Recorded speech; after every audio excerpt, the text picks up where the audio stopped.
Olá, muito boa noite, sejam todos bem-vindos ao Jornal Jovem Pan. Estamos ao vivo com as principais informações do Brasil e do mundo. Eu sou o Cássio Zeiman e te faço companhia a partir de agora. Bom, gente, vamos começar o jornal, inclusive, trazendo todas as repercussões e mais detalhes da decisão do ministro do Supremo Tribunal Federal, Flávio Dino, em relação também à decisão dele de suspender os penduricalhos dos três poderes. Lideranças governistas na Câmara confirmaram que a tendência é de veto por parte do presidente Lula ao projeto que reajusta salários de servidores do Legislativo. A repórter Janaína Camelo chega ao vivo aqui no Jornal da Jovem Pan, trazendo mais detalhes e, é claro, o termômetro aí na capital federal. Janaína, seja muito bem-vinda. Uma boa noite para você.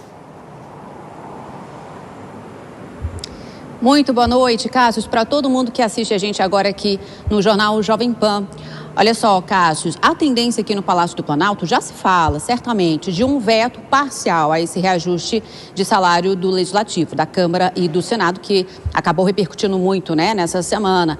E eu conversei com algumas lideranças governistas que disseram o seguinte, que esse veto, que a decisão do ministro Flávio Dino com relação ao penduricalho, suspendendo, e também pedindo a revisão ali, pedindo que todos os órgãos dos três poderes, tanto a nível federal, estadual, municipal, revisem esses pagamentos, dizer que essa decisão do ministro Flávio Dino não só fortalece ali um possível veto do presidente Lula, como também blinda o Palácio do Planalto de eventuais críticas de que estaria interferindo no Congresso Nacional, caso vete esse reajuste, porque aí o presidente Lula pode alegar justamente o que o ministro Flávio Dino justifica nessa decisão, que é o Congresso Nacional quem tem que legislar, criar uma lei que regulamente quais são as verbas indenizatórias que podem, de fato, extrapolar o teto salarial do funcionalismo. Então, é isso que lideranças dizem. Eu conversei agora há pouco com o líder do PT na Câmara dos Deputados, o deputado Pedro Uczai. Ele disse que o presidente Lula não tem alternativa senão vetar esse reajuste e que vai colocar, sim, essa argumentação, que cabe ao Congresso Nacional legislar sobre o assunto e encontrar uma solução.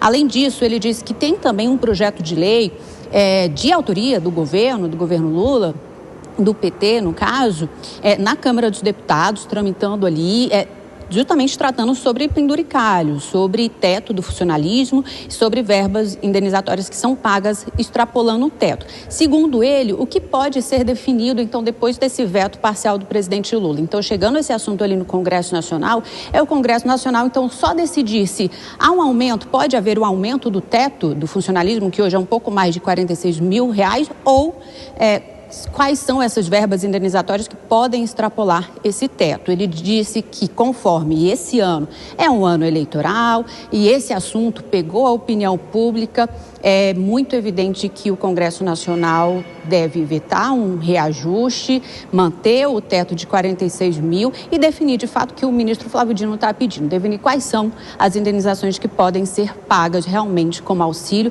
e não como penduricalhos. Cássio. Perfeito, Janaína. Muito obrigado pelas informações. Vamos chamar, então, que os nossos comentaristas Cristiano Vilela e a Dora Kramer estão ao vivo conosco nesta sexta-feira de muita informação aqui no Jornal Jovem Pan. Dora, eu quero começar com você, porque, querendo ou não, essa decisão do ministro Flávio Dino acaba, querendo ou não, confrontando aí, pelo menos magistrados, juízes, parlamentares, servidores do funcionalismo público, também do Poder Executivo, mas, querendo ou não, alivia um pouco a pressão do presidente Lula, que teria, num curto prazo, ter que vetar ou sancionar esse reajuste dos salários. A senhora acredita, Dora, que realmente o presidente Lula está um pouco mais aliviado com essa briga que Flávio Dino comprou? Boa noite, boa noite. Cássio, boa noite, Vilela, boa noite a todos. Sem dúvida alguma, porque dá um respaldo, o ministro Flávio Dino aí, ele deu um respaldo ao presidente Lula que veio a calhar, porque o Lula estava numa sinuca num problema, um dilema muito difícil de ser resolvido. E agora ele tem esse argumento, para poder vetar. Mas esse gesto também do ministro Flávio Dino, que eu qualifico como a decisão correta na hora exata, ele também foi bom para o STF, viu? Porque coloca o Supremo num lugar melhor do que aquele lugar em que ele estava, não deixou de estar, mas pelo menos do ponto de vista do noticiário, desloca um pouco o Supremo daquele lugar da discussão do Código de Conduta, da resistência a essas regras, da questão do Banco Master, e coloca nesse lugar de defensor de mais um assunto que precisa realmente de correção. O ministro Flávio Dino já conduz a questão das emendas e agora colocou o dedo nessa ferida que é realmente muito grave. Ô Vilela, inclusive eu também quero te ouvir, porque algumas pessoas que eu conversei de Brasília falaram, né, que o Flávio Dino, com essa decisão de revisão e de suspensão dos penduricalhos, ele não faz um pente fino, faz um pente dino, porque agora, nesse sentido também, é uma piadinha que estão falando já em Brasília. Inclusive, querendo ou não, ele acaba movimentando. Vai dar certo, vai dar alguma coisa, essa revisão vai ser bom, vai ser ruim, a gente não sabe. Mas, querendo ou não, isso acabou, de certa forma, repercutindo e movimentando bastante os três poderes. Ele tá mexendo na panela, né, Cássio? Está realmente movimentando. Uma ótima noite a você, a Dora, a Denise, que vai nos acompanhar logo mais, e a todos que acompanham o Jornal Jovem Pan.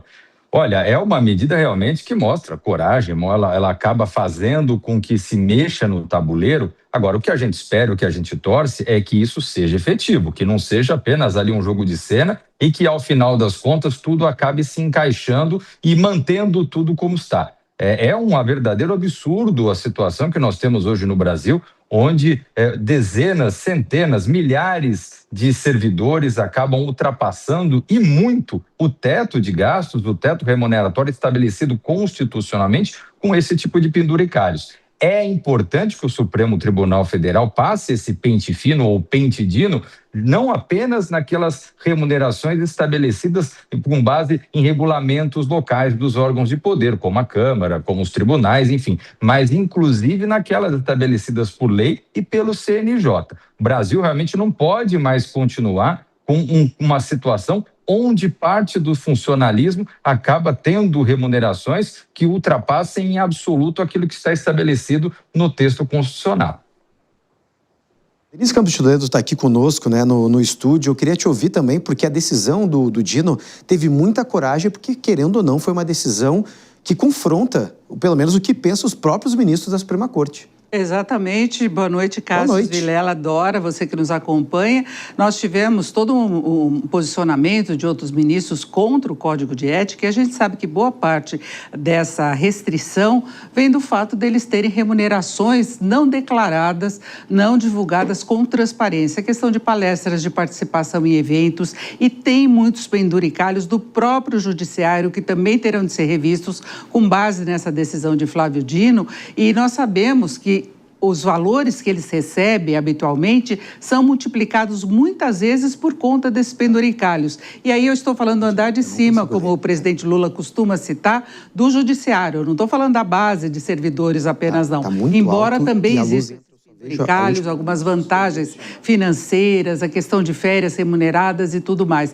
Então ele passou um recado para o próprio judiciário e eu acho que ele reforça a posição da sociedade contra esse tipo de situação, indignação com procedimentos do Congresso, essa remuneração absurda que se tem já por parte dos deputados, gabinetes, verbas de gabinete, de moradia, de transporte e tudo mais. Eu acho que ele dá um reforço para essa indignação da sociedade. E a sociedade se posicionando contra, os políticos podem pegar o embalo para acabar vetando projetos como esse que foi aprovado nesta semana.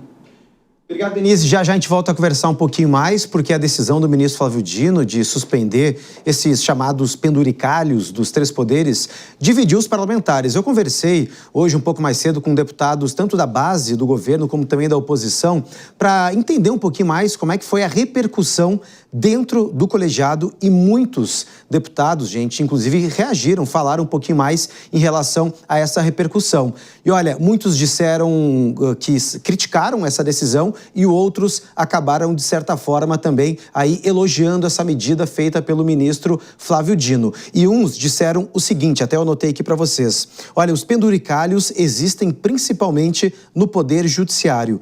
Entendo que o ministro está de parabéns. Então, um dos parlamentares acabou citando este trecho. Bom, gente, além disso, os deputados, eles viram essa decisão do ministro Flávio Dino como uma tentativa de vilanizá-los, ou seja, de serem os vilões, a exemplo do que aconteceu com o caso das emendas. Então, a gente tem agora um Congresso dividido nas reações, muitos num compasso de espera devido a toda a sensibilidade, a complexidade desse caso, desse tema, a repercussão negativa que teve perante também a opinião pública. Por isso é importante a gente entender um pouquinho mais esse termômetro dentro do Congresso Nacional. Dora Kramer, eu quero te ouvir agora, porque, inclusive, essa apuração pelos deputados que eu pude conversar mostrou bastante, pelo menos, a tentativa deles não só de criticar, mas de jogar essa responsabilidade dos gastos mais pesados para o Poder Judiciário. Inclusive, a aspas que eu trouxe foi justamente isso, Dora, de que, olha, quem gasta principalmente é o Poder Judiciário, mas é uma medida boa. Mas, ao mesmo tempo, até eu quero ouvir a sua avaliação, todos votaram a favor e hoje estão dizendo que a medida é extremamente importante para conter esses gastos. Não tem um pouco de hipocrisia, um pouco nessa reação por parte do Congresso?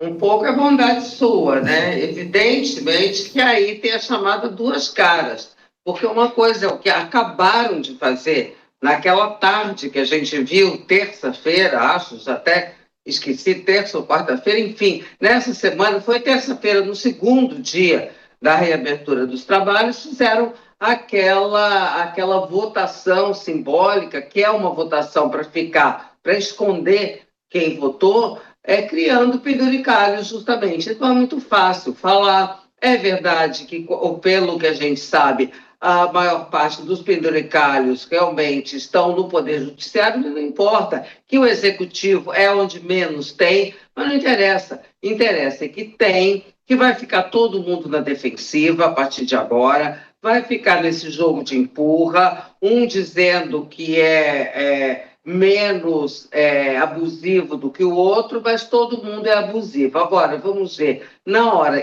transcorrido esses 60 dias do prazo que o ministro Flávio Dino deu, vamos ver o que vai acontecer efetivamente. Quem vai dar as informações corretas, quem vai tomar a providência correta, aí é que a gente vai ver quem é que está falando a verdade. Eu estou duvidando, acho o ato do ministro Flávio Dino indispensável, já estava mais do que na hora. Agora, poucos anozinhos de estrada que eu tenho em Brasília, que eu tive em Brasília, me levam a desconfiar fortemente de que isso realmente vai caminhar na direção em que o ministro Flávio Dino está dizendo que deve caminhar.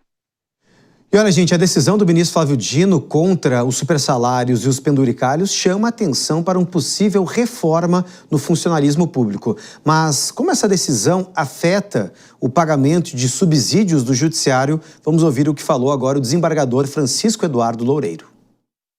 Toda a política salarial, e essa é a palavra correta, da magistratura, ela é nacional. Ela não é local, ela não é paulista e nem de qualquer outro estado. E nós sempre pagamos somente e tão somente aquilo que é autorizado ou por lei federal, ou por decisão do próprio Supremo Tribunal Federal, ou por resolução do Conselho Nacional de Justiça. Portanto, uma decisão que diz que nós devemos pagar aquilo que está de acordo com a lei e com decisões do próprio Supremo, para nós não provoca nem surpresa, nem qualquer tipo de alteração. Nós vamos continuar, como sempre continuamos, a cumprir aquilo que o Supremo determina.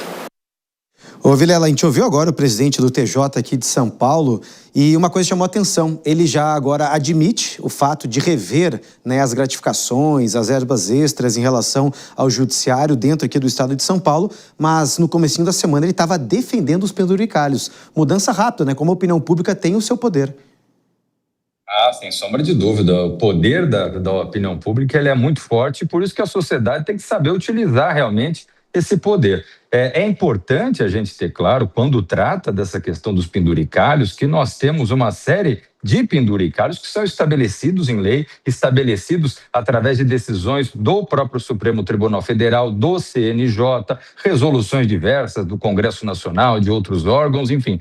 Quando se trata desse assunto, deve-se passar um pente fino. E o pente fino é o Supremo Tribunal Federal reconhecer que toda e qualquer remuneração que ultrapasse o teto de gastos estabelecido na Constituição é inconstitucional. Portanto, o valor máximo que qualquer servidor pode receber é o valor de 40 e tantos mil reais, que é o teto de ministro do Supremo e de presidente da República. Isso sim é o que está na Constituição. Isso sim é o que deveria ser a norma, mas infelizmente o que a gente vê por aí, no judiciário, no legislativo e no executivo também, são situações de poucos privilegiados que têm nos seus contra-cheques valores que ultrapassam os 100 mil reais, por exemplo. Isso é um verdadeiro absurdo e afronta a Constituição.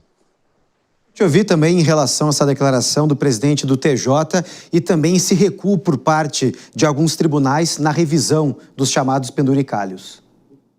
Olha, eu acho que o Vilela tocou num ponto super importante, porque o ministro Flávio Dino fala dos tais dos penduricalhos ilegais, mas e os legais? É isso que o Vilela acabou de falar, e é isso que o Congresso acabou de aprovar, gente. O que o Congresso aprovou na terça-feira, se for sancionado pelo presidente da República, passa a valer. É legal. E aí, é legítimo? É moral? É aceitável?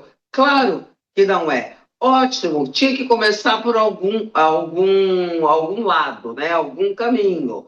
E o caminho do ministro Flávio Dino foi esse, falar das vantagens ilegais. Mas a chaga também, ela é composta dessas vantagens. Por isso que chama penduricalho, porque elas vão sendo penduradas, entendeu? No salário, que não deve ultrapassar 446.330 e tantos e 19 centavos, que esse é o valor constitucional. Então, elas vão sendo penduradas e, por força de lei ou de resoluções, vão sendo pagas. Isso é mais difícil de se combater. Mas, quando o ministro traz o assunto à baila, a gente começa a discutir o todo da farra, né? Porque o ministro Flávio Dino chegou no meio da sala e disse assim, aqui tem uma farra, vamos acabar com ela. Então, é isso que está posto. Agora, até que ponto, pelo menos, vão ser expostos aqueles que não querem acabar com a farra. Também é outro aspecto positivo. Inclusive, Vilela, você acredita que há um temor, pelo menos, né, de autoridades dos três poderes, como eu trouxe ali, não serem vilanizados? Eles têm medo de serem o vilões, vestir essa roupa de vilão contra a sociedade, de maiores gastos. Por isso, a gente está vendo já um movimento um pouco mais concreto em relação a essa discussão das gratificações e dos penduricalhos? Eu vejo que sim. Você vê que quando a gente trata dessa questão dos super salários, a gente pode remontar para vilanias históricas, como, por exemplo, a questão dos marajás, que foi objeto de campanha presidencial, foi um mote da campanha presidencial de Fernando Collor há quase 40 anos atrás. É uma situação que realmente já está enraizada na sociedade e a sociedade, muitas vezes, ela vê uma série de explicações de necessidade de reformas da Previdência, de reformas nos ganhos do cidadão comum, e ela fica horrorizada quando ela vê que existe uma elite, uma casta pequena de servidores que recebe verdadeiras fortunas nos seus vencimentos, muitas vezes respaldadas na legislação, mas dentro de uma legislação que é feita de uma forma absolutamente inconstitucional. E é nesse sentido que o Supremo Tribunal Federal tem que se posicionar. E o ministro Flávio Dino, ele sai na frente nesse ponto e ele cria um marco.